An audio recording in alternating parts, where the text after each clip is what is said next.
Hello friends, আজ আমি একটু বাইরে বেরিয়েছি।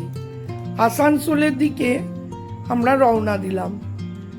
তা আজকে আমি ননদের মেয়েদের সঙ্গে মা ঘাঘরবুড়ি মন্দিরে গিয়েছিলাম একটু ঠাকুরের পুজো দিতে। সবাই পুজো দিল, আমিও পুজো দিলাম। মায়ের মন্দিরে গেলে আমার খুব ভালো লাগে। এখানে এলেই আমি মাকে দর্শন করে মন যেন আমার পবিত্র হয়ে যায়। পুজো টুজো দিয়ে খুব ভালোভাবেই পুজো দিয়েছি। দিয়ে আমরা মন্দিরের আশেপাশে ঘুরলাম। এদিকে রাধা কৃষ্ণের মন্দির, বজরংবলী মন্দির সব পাশে পাশে আছে। এখানে আবার বিয়েও হয়, অনেকে বিয়ে দিচ্ছে, সেটাও দেখে এলাম।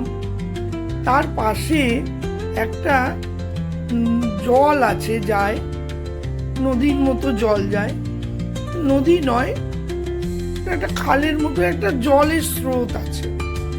সেই স্রোতটা চলতে থাকে, কোথা থেকে জল আসে পাথরের মধ্যে থেকে তা আমি ঠিক জানি না।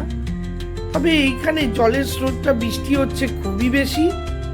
এই জলের স্রোতের এখানকার একটা কাহিনীও আছে।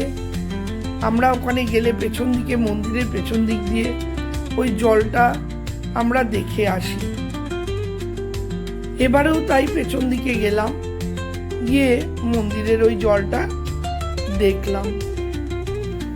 কেউ ওইদিকে যায় না, পা স্লিপ করে পড়ে গেলে জলের স্রোতে মুশকিল, তাই বেশি নিচের দিকে কেউ যায় না।